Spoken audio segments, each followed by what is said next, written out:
What's up guys? Welcome back sa ating vlog.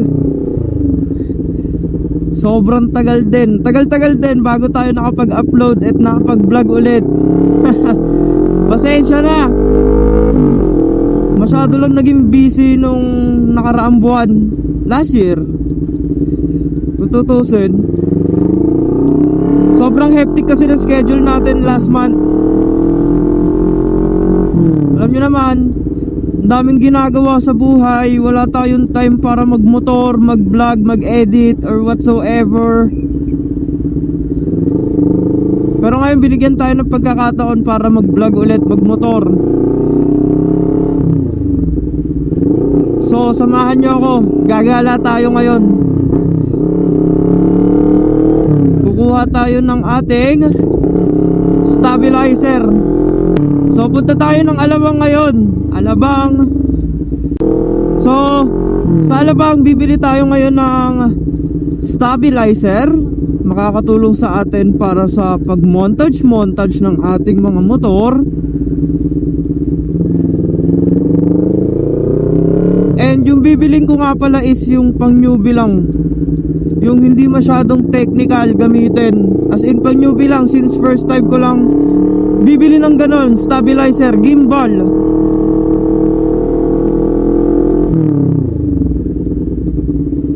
So tara, kitain na natin yon. So bakit nga pala tayo bibili ng gimbal? Syempre para sa atin kasi, para for me lang, mas na-appreciate ko yung motor kapag minomontage ko siya. Sinong hindi, 'di ba? Lalo na kapag ina-upload natin siya through social media. Syempre may ibang taong nanonood, nakaka-appreciate ng montage natin. And especially yung motor na minomontage natin. So why not, 'di ba? I-share natin sa kanila yung nakikita natin every tambike, ride, through montage and uploading to our social media, 'di ba?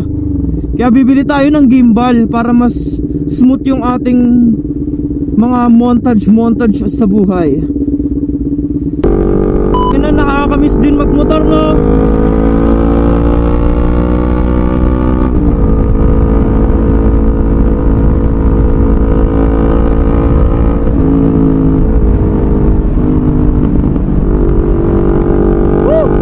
Kuya, 300 pula. 300. Thank you ho. Then guys, nakapagpagas na tayo. Let's go. Punta na tayo sa kikitain natin. So, katulad nga ng sinabi ko kanina, kaya tayo bibili ng gimbal or stabilizer para sa cellphone natin is para mapaganda natin yung ating montage. Baga parang less siya, alog, nginig kumbaga. Kasi para sa akin din, nahirapan din ako mag-montage, lalo na pag kakagaling lang ng ride motor, especially pag may tambay kami or ride. Yan, usually nanginginig pa ako after magmotor. Kaya nahirapan ako mag-montage minsan. Although may super steady mode naman yung cellphone natin. Syempre Samsung yan eh. What do you expect, 'di ba? Maganda naman yung camera natin pang video, pero para sa akin hindi ako nasasatisfy eh.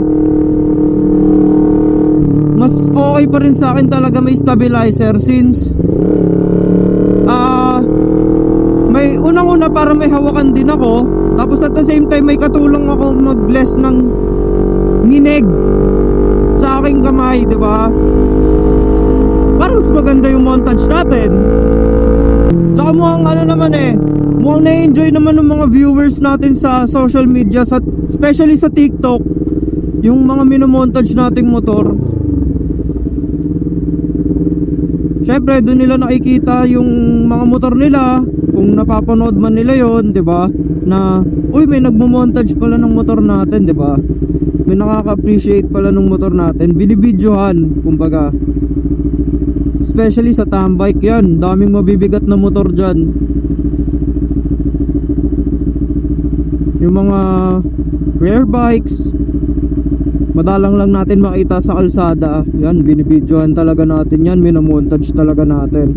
And syempre, free lang yun, especially sa tambike natin or sa ride. So yun guys, malapit na tayo sa pupuntahan natin para makuha na natin yung ating stabilizer.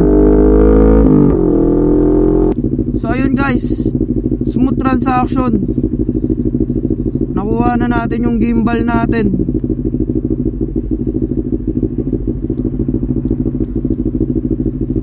Sobrang goods.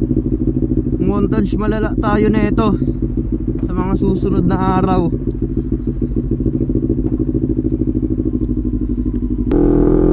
So ayun guys, nakuha na natin yung ating gimbal. And tapos na yung ating agenda ngayong araw. Pagpasensyahan nyo na kung ngayon lang ulit nakapag-upload. And hanggang dito na lang siguro muna yung video natin. Hanggang sa susunod. Kita kits. And ingat sa lahat. God bless sa inyo. Mototoy out.